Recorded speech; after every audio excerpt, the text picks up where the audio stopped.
There are calls to avoid blanket bans of food allergens like nuts at childcare centres and schools. This has been advised by an international panel of experts who say these bans could lead to a lack of vigilance in monitoring students or staff with allergies. Brooke Campbell and Osman Faruqi are still here with this. Brooke, you're a mum with kids at a very young age. I understand the daycare thing, but we were talking about it before. It's like, for me, it's like, I think you've got to leave the daycare and primary school kids because they all get messy and muck up together.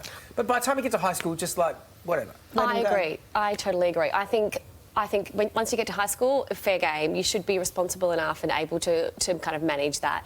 But I think if you're talking about like young primary school children, and especially children in daycare centres and childcare centres, I just think you don't have enough vigilance and awareness to be able to control yourself and be able to kind of turn down a cupcake if someone offers you a cupcake and question that and say, oh no, that might have nuts or gluten or something like that. You just don't have that awareness. So I think it's too risky to be able to control that at that age. These are really bad allergies these days. Yeah, absolutely. Yeah, and it would be scary if you have a parent who's very allergic.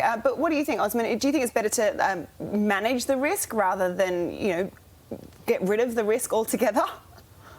Look, I'm not a parent, so it's not really something that I've had to grapple with myself. But I did find this recommendation so interesting because I guess the point that they're making is that you can say that this X school has a blanket ban and that might make parents feel comfortable, but what does that actually mean in practice? Because mistakes do get made. And I think Brooke's totally right. Like, I think when you're talking about kids in daycare, in childcare, and probably even in primary school, there's not quite the level of knowledge there amongst those kids to have, deep conversations about what exactly is in their sandwiches. But I think when you get to high school, not only is it good to not have that false sense of security, but I think having conversations or encouraging conversations about issues like this is super helpful because things like allergies and health-related issues don't disappear once you finish schools. You might encounter them in the workplace as well. So if you have gone through school and you know how to talk about this, it makes sense, right? It's a helpful thing for you to have developed.